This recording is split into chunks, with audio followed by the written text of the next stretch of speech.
네, 안녕하십니까. 토마토 투자자문 김상호입니다. 한 주 동안 잘 지내셨습니까? 지수는 양시장 모두 대단히 강하고 전반적으로 우리들의 마음도 많이 또 포근해지고 누그러진 것 같습니다. 그러나 또 한편으로 보면 소외된 분이 없는 것은 아닌 또 시장이다, 이렇게 보여집니다.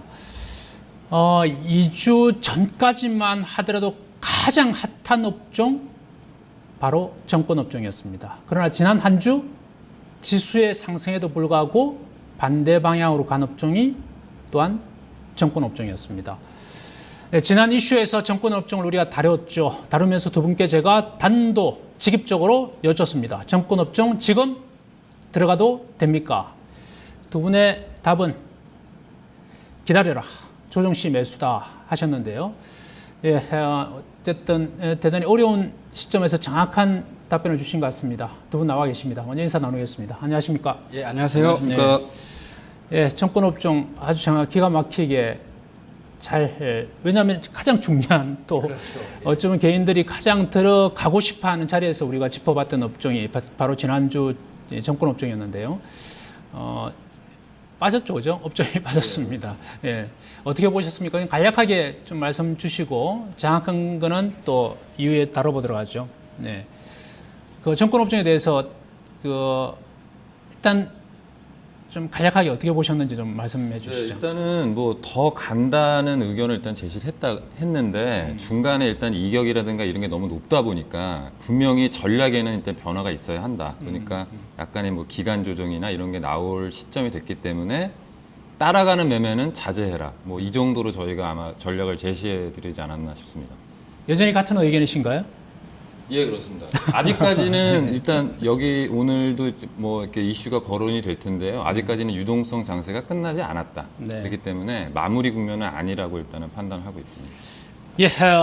우리 고관우 운영위원께서는 들어가서 자세히 여쭤보겠습니다. 예, 알겠습니다. 이야기하고 싶으신가요? 기회를 드릴까요? 예, 일단 증권업종은 이제 시청자분들이 또 상당히 제일 좋아하는 또 분야가 또 증권업종인데 뭐 한마디로 말씀드리면 때가 왔다, 이렇게 말씀드리겠습니다. 예. 때가 왔다. 예. 좀 더 기다려라. 알겠습니다. 분명히 제가 한 번 더 이 시간 중에 다루도록 하겠습니다. 바로 주간 탑 이슈 들어갑니다.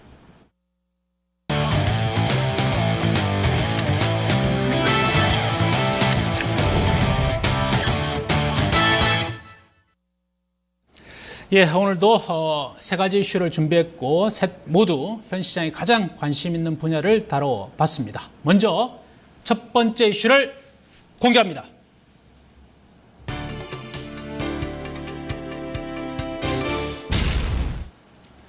유동성 랠리 지수 박스권 돌파 가능할까입니다. 바로 큰 틀의 의미다, 이렇게 보시면 되겠는데요. 실질적으로 지수는 4년, 이전 3년, 올해 들어 4년까지의 박스권을 돌파를 하는 과정입니다. 그러나 완전히 돌파했냐라고 반대로 물어본다면 아직까지 긴가민가한 시점이다, 이렇게 볼 수 있습니다.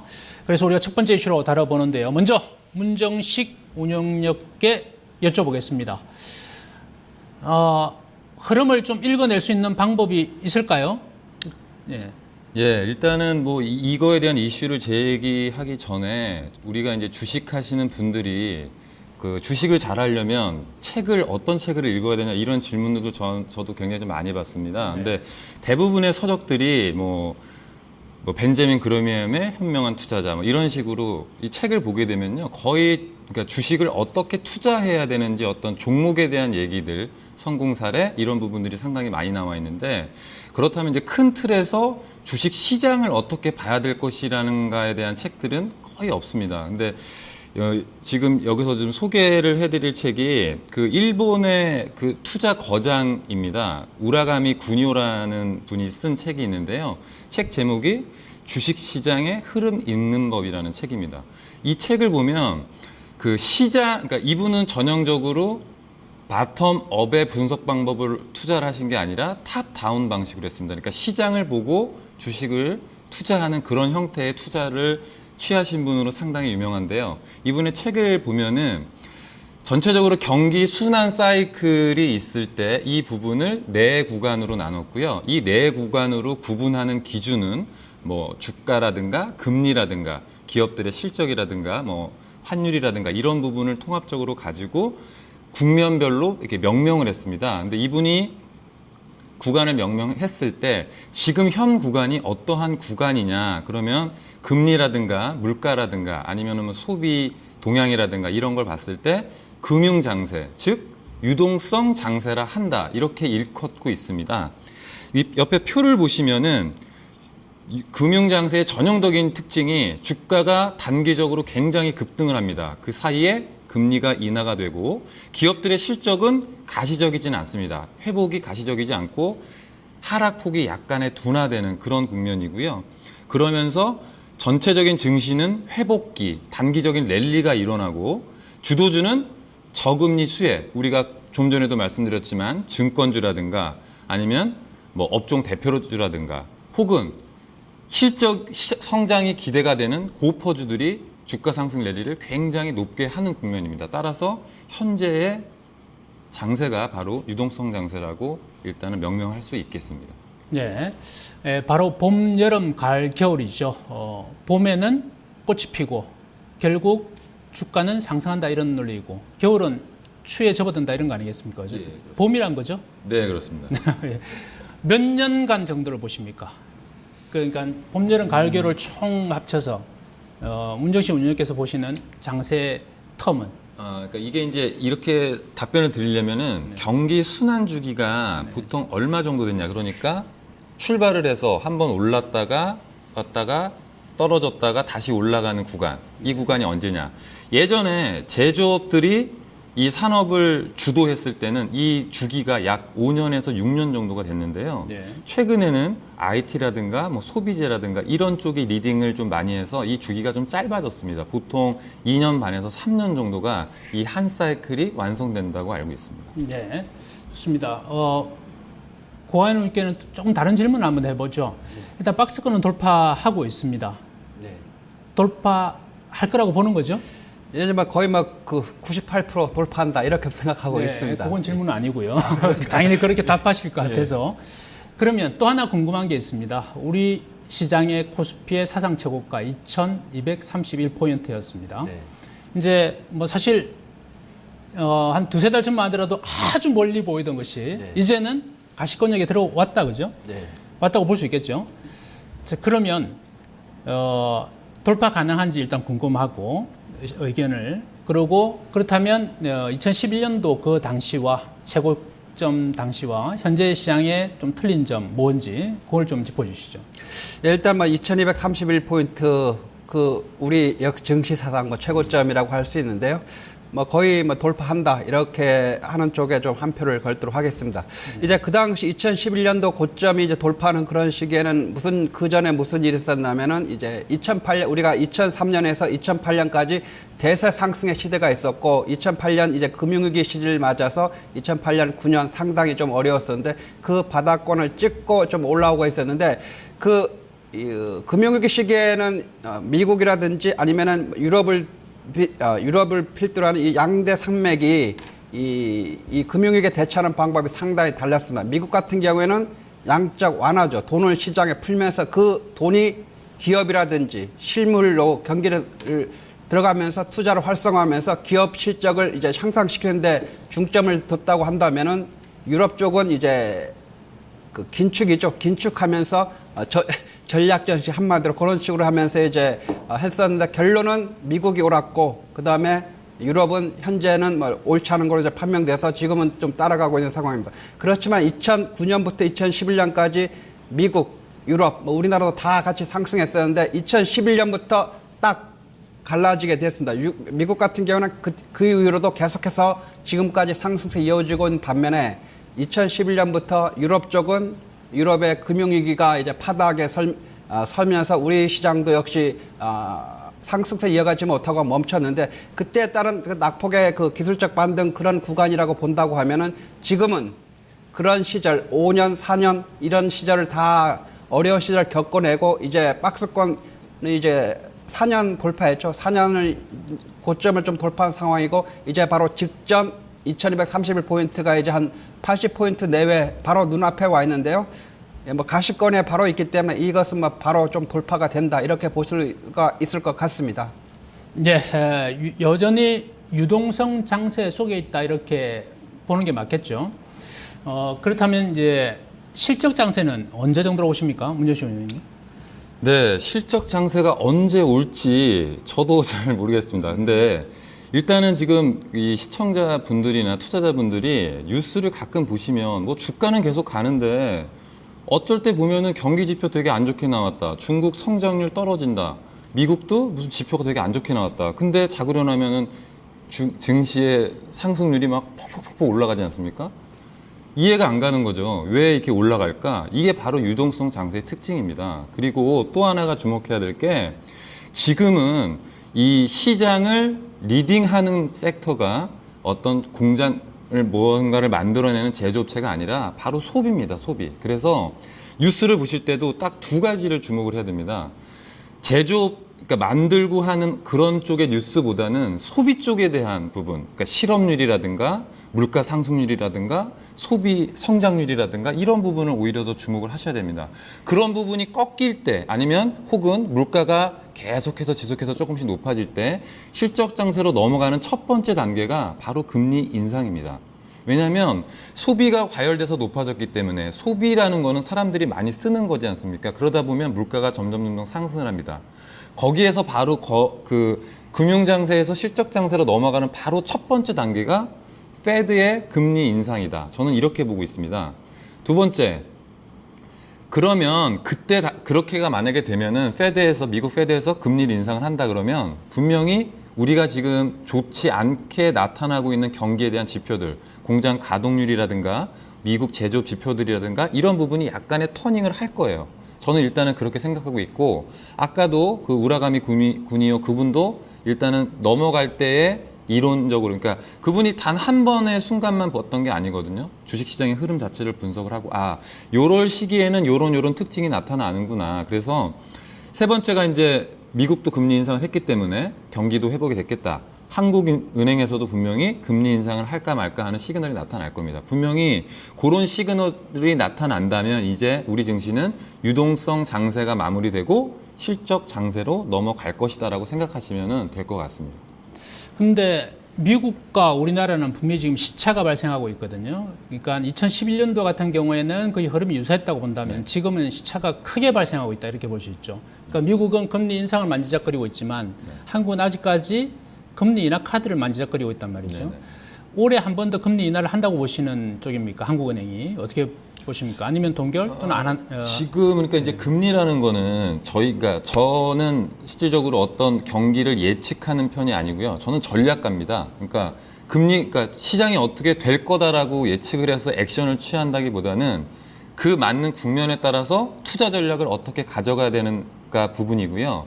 금리 인하 부분에 대해서 질문을 하셨으니까 이 부분도 우리나라의 어떤 경제 지표들이 어떻게 흘러가느냐에 따라서 한은에서 경기가 계속 안 좋으니까 금리를 한 번 더 인하를 해야 되겠다라는 정책을 펴는 거지. 그러니까 지금 현 순간의 경제 지표로는 경기가 그나마 그래도 괜찮기 때문에 이번 달에도 금리 인하를 안 한 거거든요. 그러니까 그거는 예측보다는 향후 흘러가는 경기의 흐름을 보면서 아마 한국은행에서 이런 부분을 고려해서 충분히 결정하지 않을까 이렇게 생각을 합니다. 네. 금리 부분이 워낙 지금 중요하게 대두가 되고 있기 때문에 어느 정도는 조금 더 저는 반대로 어느 정도 예상이 필요하다라고 보죠. 왜냐하면 금리 인하를 단행하는 그 흐름이 물결이 있었기 때문에 정권주가 유동성 장세에 맞물려서 상당히 큰 상승을 했단 말이죠. 그렇다면 경기와 흐름을 읽어가면서 어느 정도는 우리는 전망이나 예측을 해드릴 필요가 있다. 저는 반대로 이렇게 보고 똑같은 질문을 우리가 고아님께 한 번 더 드려보겠습니다. 한국은행 금리 인하 가능성이 있습니까? 아니면 없습니까? 네, 금리 인하 가능성 충분히 있고 또 금리 인하 해야만 한다 이렇게 생각을 합니다. 이유는요? 일단은 지금 현재 우리 시장이 그렇게 좀 녹록지, 뭐 지금은 최근에 뭐 주식 시장만 자체만 본다고 하면은 뭐 달아오르고 있습니다만은 경제 전체적으로 본다고 하면은 그렇게 뭐 녹록지는 않은 상황입니다. 최근에 뭐 미국 같은 경우에도 라든지 아니면 중국 같은 경우도 경기 둔화 얘기가 좀 솔솔 좀 나오고 있는데, 일단은 경기 둔화, 미국이라든지 중국 쪽에 경기가 둔화가 된다면 그쪽이 우리 수출 시장의 가장 주력 시장이기 때문에 그쪽이 안 좋으면 우리 수출 기업 안 좋을 수밖에 없는 것이고요. 그 다음에 이제 그렇게 된다고 하면 이제 돈은 오히려 또 이제 중국이라든지 또 미국이 또 악화가 되거나 둔화가 된다고 하면은 오히려 또 유동성을 또 팽창시키는 거죠. 완화시키면서 오히려 더 시장에 유동성을 좀 공급하는 그런 측면도 있기 때문에 그런 돈이 또 주식시장에 또 선순환적으로 또 들어온다고 하면은 우리 주식시장에서도 역시 좋은 모습 보여줄 것 같고요.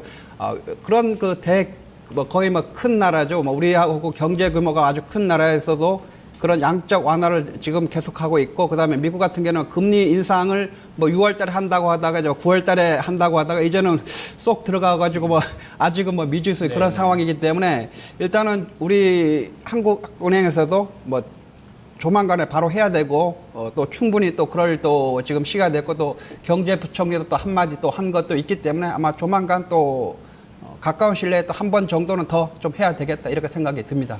예, 그렇다면 관련한 관심 업종 어떤 것들이 있겠습니까? 일단은 역시 시장이 뭐 코스피도 그렇고 코스닥도 지금 뭐 거의 뭐 코스닥은 이미 대세 상승에 접어들었고 코스피도 지금 2231포인트 그 지점이 이제 대세 상승으로 가느냐 마느냐의 그 포인트라고 할 수 있는데, 그런 그 시장이 올라온 만큼 역시 주도주 섹터, 지금까지 1월부터 지금 4월 뭐 중순까지 왔었던 주도주 섹터가 역시 앞으로도 계속해서 좀 이어갈 것이다 이렇게 보여지고요. 뭐 특히 그 증권 업종이 뭐 가장 가파르게 거의 웬만한 종목 뭐 50% 이상씩 그렇게 좀 많이 좀 가파르게 상승했기 때문에 그런 종목에 특히 좀 관심을 가져야 될 것. 그 다음에 또 제약, 바이오 이쪽도 역시 특히 좀 관심을 가야 될 겁니다. 시청자분들에서 다른 종목을 잘 모르겠다면 증권, 그 다음에 제약, 바이오 요것만 하겠다 해도 뭐 상관이 없다 생각합니다. 왜냐하면 이쪽에도 종목이 상당히 많기 때문에 여기서만 잘 골라도 충분히 올 한 해 뭐 충분한 수익을 얻을 수 있다 이렇게 좀 보시면 될 것 같습니다. 네, 조금 더 보연 설명, 그러니까 저의 뭐 주관적인 시각, 뭐 여기 있는 많은 애널리스트 또는 전문가 운영자들의 시각은 주관적일 수밖에 없고 또는 어느 정도 주관적이어야 된다 이렇게 보는데요. 전반적으로 미국이 3년 동안 2015년 올해를 제외하고 이전 3년 동안 47% 상승할 때 우리는 거의 제자리 걸음이었습니다. 미국은 유동성 장세를 넘어서 이제 실적 장세로 접어들려 하고 있죠. 그래서 금리 카드를 만지작거립니다. 인상 카드를. 자, 그렇다면 우리는 이제 유동성 장세에 접어들었죠. 여기서 벌써 금리 인상 카드를 만지작거린다는 것은 이제 그 불꽃이 조금 필려 하는 것에 참으로 확 끼얹어버리는 거나 똑같겠죠. 그렇다면 한국은행에서는 분명히 현 경기를 제대로 판단하고 있는 것이고, 그래서 금리 인하를 한 차례 단행했다 이렇게 봅니다. 저는 나쁘지 않았다 이렇게 보여지고요. 그래서 아까 질문 드릴 때 시차가 많다. 미국과 우리나라가. 미국이 이전에 3년 동안 유동성 랠리 달렸다면 최소한 우리나라는 1년 이상은 가져야 된다. 그렇다면 올해는 유동성 장세를 기대해야 된다 이렇게 보는 것이죠. 그 다음이 실적 장세입니다. 제가 아주 여러 번 말씀드리고 하고 있지만 4월 달에 잠시 실적으로 접어드는 것은 짧은 흐름의 장세의 역할이다 이렇게 보시면 되고, 긴 흐름에서 한 5년 또는 7, 8년을 두고 본다면 올 한 해 자체가 유동성 장세일 것이다 이렇게 보는 게 맞겠고, 그 이후에 실적 장세의 도래가 된다. 그때쯤에서 금리 인상 카드를 만지작거려야 된다. 저는 개인적으로 그렇게 봅니다. 예, 여기까지 첫 번째 이슈였습니다. 두 번째 이슈를 공개합니다. 주도주에 올라탈까 소외주로 갈아탈까입니다. 이번 한 주 여러분이 좀 어떠셨습니까? 어려웠을 것이다라는 생각이 드는데요. 여러분들 어떠셨는지 상당히 좀 궁금합니다. 이번 주는 뭐 특별하게 좀 강연회가 잡혀있지 않아서 과연 여러분들 시각이 어떠신지 여쭈고 싶은데요. 쉬우셨습니까? 어려우셨습니까? 하는 질문을 드리고 싶습니다. 지수는 올랐단 말입니다. 지수는 연고점을 경신을 그 이전 고점, 주간 고점을 경신을 계속하고 있고 양시장 모두. 근데 종목들 업종을 들여다봤더니 정권 업종은 한 주 내내 고전을 하고 대부분의 종목들이 주간 수익률이 마이너스를 기록했단 말이죠. 그 틈을 따서 그동안 소외주였던 다른 업종들의 상승, 뭐 이번 주는 내수주가 상승을 했습니다. 자, 헷갈립니다. 과연 이렇게 이번 주 반등이 나온 종목들의 다음 주 관심을 더 가져야 되나? 아니면 일주일 동안 조정을 받았던 그 이전 주도주로 이제 들어가 볼까? 가장 중요한 타이밍에 한번 선정을 해봤습니다. 먼저 이 부분은 고강현 운영자께 한번 말씀을 드려볼까요? 이때까지 주도 업종을 먼저 좀 짚어봐야 되겠습니다. 주도 업종은 뭐가 있었습니까?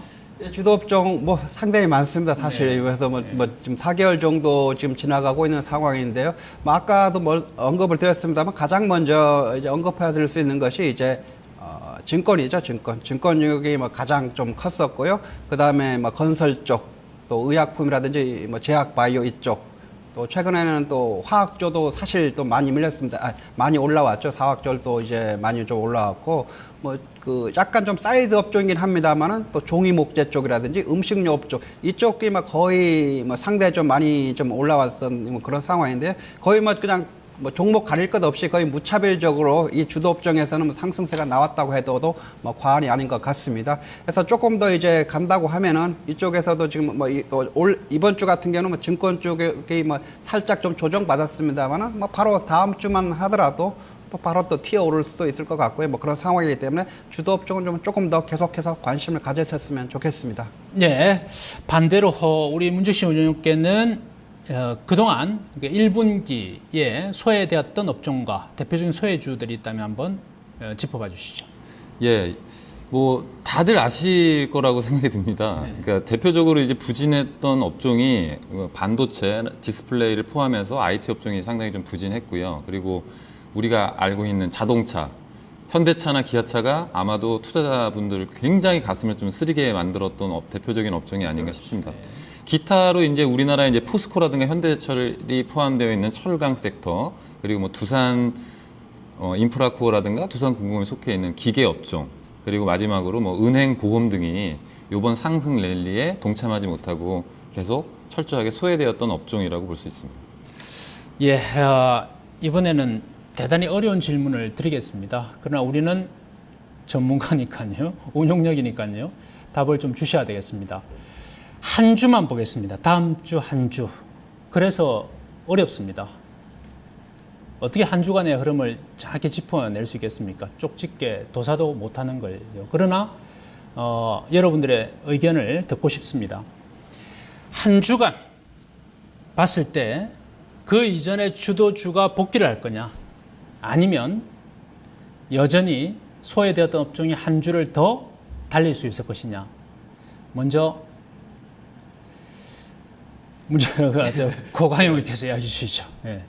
예, 일단은 주도주 업종 이번 주 특히 뭐 증권주 이번 주 한 주 쉬었습니다. 푹 쉬었습니다. 푹 네. 쉬었고 덜 쉰 거 아닙니까? 아니 푹 쉬었습니다. 이 정도면 충분합니다. 충분하고 원래 주도주라고 하는 것이 그렇게 오래 쉬지는 않거든요. 그래서 네. 이전 과거를 이렇게 되돌아본다고 하면은 이제 최근에 뭐 소외 업종 중에서 이제 했던 것이 현대차, 기아차인데 불과 몇 년 전만 하더라도 이쪽에 뭐 시장이 아주 주도주였습니다. 시장이 아주 좀 어려웠을 때도 네. 기아차 같은 경우 뭐 5천 원대에서 뭐 8만 원까지 한 15배 가까이 좀 상승하면서 시장의 주도주 역할을 톡톡히 좀 했었던 그런 시절이 있습니다. 이와 같이 주도주라고 하는 것은 한번 형성이 되면은 그렇게 쉽게 바뀌는 것이 아니고 그렇습니다. 지금 현재 우리 시장이 지금 잘 나가기 시작한 지가 지금 얼마나 됐습니까? 1년이 됐습니까? 2년이 됐습니까? 지금 불과 3개월, 4개월 정도밖에 안 됐습니다. 이제 시작이고 이기 때문에 이 주도주는 앞으로 조금 더 가겠다 이렇게 좀 보시고 이 상승은 올해, 내년 뭐 저는 한 2017년 상반기까지는 이 상승이 이제 이어진다고 보는데 그 역시 마찬가지로 주도주 역시 특히 뭐 증권 같은 경우에는 바로 다음 주부터 다시 또 랠리를 시작할 것이다. 이렇게 좀 보고 있습니다. 예, 아주 강하게 자신 있게 말씀을 주셨습니다. 예, 좋습니다. 제가 사족을 달지는 않겠습니다. 예, 뭐 한 주간의 흐름이라는 게 쉽지 않기 때문에 예, 똑같은 질문 드리겠습니다. 한 주간의 흐름 네, 어떻습니까? 다음 주 장세는 개인적으로는 좀 혼조세가 펼쳐질 거라고 예상합니다. 그 이유가 지금 아까 고경영 운영님께서 말씀하시기에 주도주가 계속 뭐 증권 쪽 우리가 이제 이번 주 내에 증권주가 좀 쉬었기 때문에 증권주만을 말씀하시는데 사실 이번 사이클의 가장 큰 주도 업종이 바로 화장품 제약입니다. 사실은. 그러니까 왜 그렇게 말씀드리냐면 올해부터 그러니까 올 1월부터 작년 말부터 3월 말까지 전 세계적으로 봤을 때 가장 많이 오른 섹터가 어떤 건지 아십니까? 바로 우리나라의 화장품 업종입니다. 그러니까 대표적인 종목들만 뽑았을 때입니다. 그러니까 뭐 어떤 개별 종목, 시가총액이 작은 것들을 말씀드리는 게 아니라 화장품이 대표적이고요. 그다음에 두 번째가 제약바이오, 그러니까 뭐 한미사이언스라든가 한미약품을 주도로 해가지고 셀트리온, 이 마찬가지로 이런 제약 업종들이 상승이 굉장히 두드러졌어요. 근데 이번 주에 사실은 지수가 치고 가기보다는 지수는 약 2% 정도 상승을 했고요. 증권주는 뭐 조금 조정을 받았고 대신에 화장품 같은 경우는 또 상당히 한 단계 더 치고 가는 현상들이 진행이 됐고 바이오, 제약 바이오 같은 경우에는 그냥 종목별로 등락이 좀 교차하는 그런 흐름이 좀 지속이 됐습니다.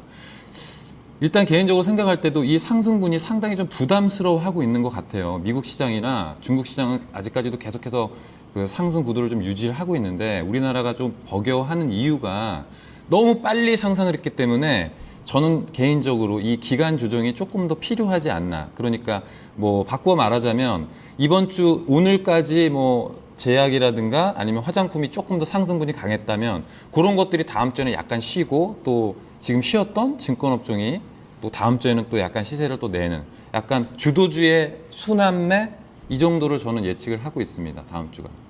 그러면 조정 기간 동안에 매수의 기회를 활용하는 게 좋습니까? 아니면 좀 더 기다리는 게 좋습니까? 지금은 제가 판단할 때는 이 주식을 바이앤 홀드하는 구간이 아니고요. 아까도 말씀드렸다시피 주도주는 정해져 있습니다. 네. 그리고 이 주도주는 쉽게 아까 말씀드린 소외 업종으로 가지 않습니다. 하나의 상승 사이클에는 반드시 하나의 테마, 하나의 주도주만이 존재합니다. 이거는 제가 볼 때는 명확한 진리고요. 그렇기 때문에 그 움직이지 않는 반도체, 디스플레이, 자동차, 철강, 기계 이런 게 가지 않을까? 이렇게 생각하지 마시고 고강영 운영님께서 말씀하신 것처럼 저도 그런 의견을 제시를 드리고 싶습니다. 철저하게 주도주 내에서 놀아라. 네. 예, 그러면 두 분의 의견 시차는 조금의 차이는 있지만 일단 주도주의 눌림목 조정 시 매수의 관점 이렇게 정리를 해도 되겠습니까? 네, 그렇습니다. 예, 좋습니다. 예, 여기까지 두 번째 이슈였고요. 세 번째 이슈를 공개합니다.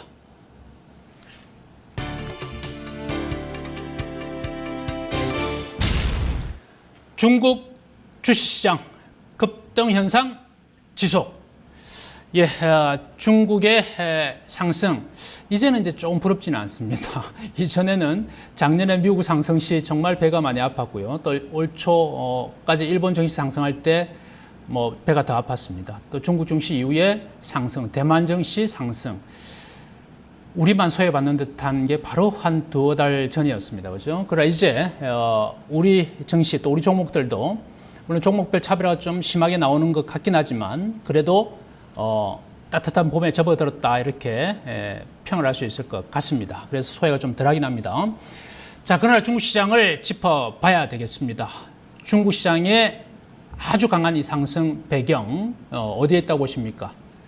일단은 뭐 그동안에 상당히 좀 많이 올라왔죠. 뭐 작년 하반기부터 시장이 거의 한 2,000포인트에서 지금 4,000포인트까지 뭐 불과 한 7, 8개월 정도 됐나요? 한 9개월, 10개월 정도 된 것 같은데 이 정도 사이에 거의 한 100% 정도 지수만 올라 있는 그런 상황인데 최근에 조금 이제 중국 쪽에서 뭐 1분기 국내 GDP 쪽이죠.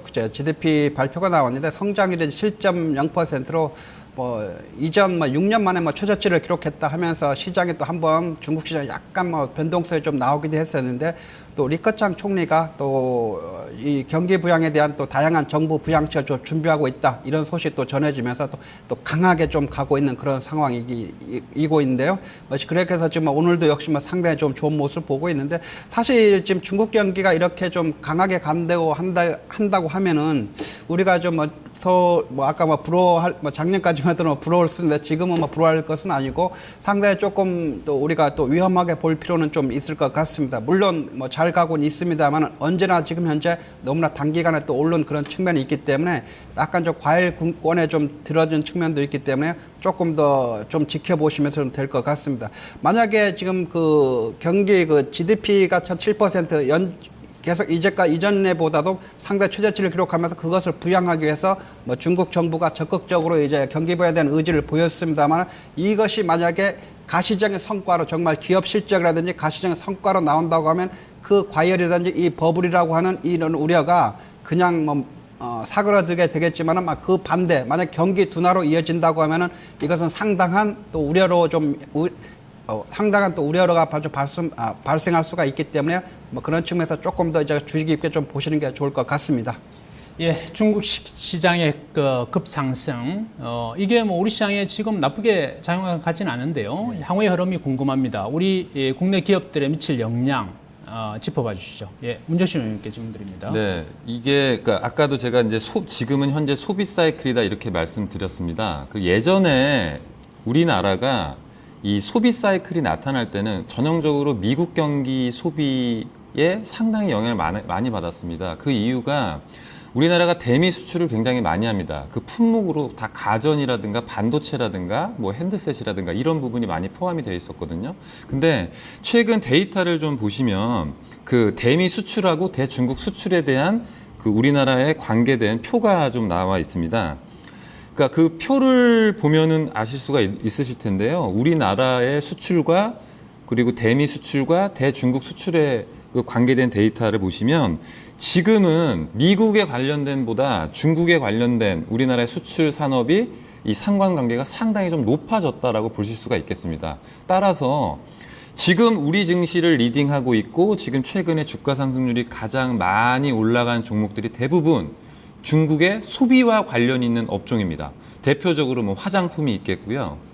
뭐 올 초반에 증시를 아주 뜨겁게 달궜던 모바일 게임 관련주 혹은 미디어 엔터테인먼트 이런 주식들이 바로 이 중국 경기와 관련된 어떤 그런 종목들이라고 할 수가 있겠습니다.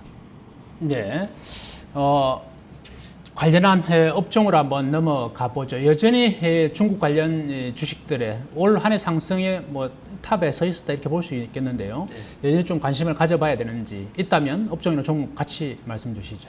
일단은 좀 관심을 가져볼 필요는 있을 것 같습니다만 아직은 조금 최근에 중국 시장이 워낙 또 가파르게 올라가가지고 조금 더 그 지켜봐야 될 것 같습니다. 왜냐하면 지금 중국 경기가 지금 현재 뭐 1분기 GDP 상으로는 좀 둔화의 기미가 좀 있는데 만약에 중국 경기가 둔화된다고 하면 우리 수출 기업에서도 또 직격적인 또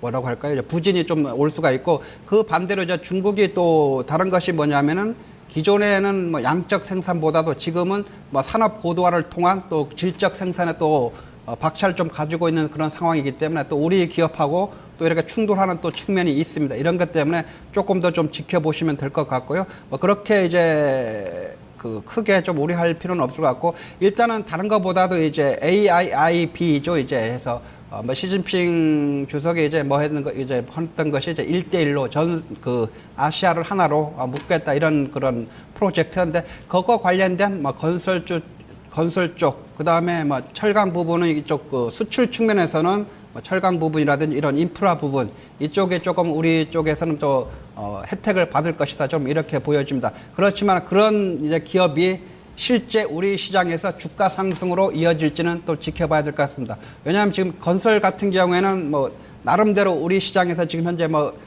준주도주 형식의 좀 그런 모습을 갖고 있지만은 뭐 철강 같은 경우는 지금 상당히 좀 소외된 업종이기 때문에 이것이 뭐 수출 쪽에서는 뭐 증가를 할 수 있어도 주가 상승 측면에서는 또 다른 면이다 이렇게 본다고 하면은 한 번 더 다시 한번 좀 관찰해 볼 필요는 있을 것 같습니다. 예, 일단 그 중국 정시의 단기 과열은 여기저기서 이제 경고를 하는 것 같습니다. 일단 최근에 마크 메비우스는 중국 정시가 단기적으로 한 20% 내외의 단기 조정 가능성은 있다. 물론 장기적인 관점에서는 상승 여력은 여전히 충분하다. 그러나 지금 이 타이밍이 문제다. 이제 이런 것 같아요. 대체적으로 중국을 보는 시각이 그런 것 같습니다. 또 우리 뭐 그런 이야기가 있습니다. 단기 과열 상당히 고점일 때 객장에 애기 울음소리가 들린다. 이렇게 이야기를 하죠. 아직까지 뭐 애기 울음소리가 안 들리고 있으니까 우리나라는 과열은 분명히 아닌 것 같고요. 근데 중국 최근에 신규 계좌를 개설하는 사람들의 모습들이 대체적으로 좀 단기 과열을 나타내는 형국이다. 이런 어떤 시각도 있는 것 같습니다. 자, 그렇다면 이제 중국 관련 주식도 단기 조정 가능성도 아무래도 있다. 이렇게 보는 게 맞겠죠. 네, 대체적으로. 네. 일단 여기까지 이슈 정리하고요. 주간 탑 이슈였습니다.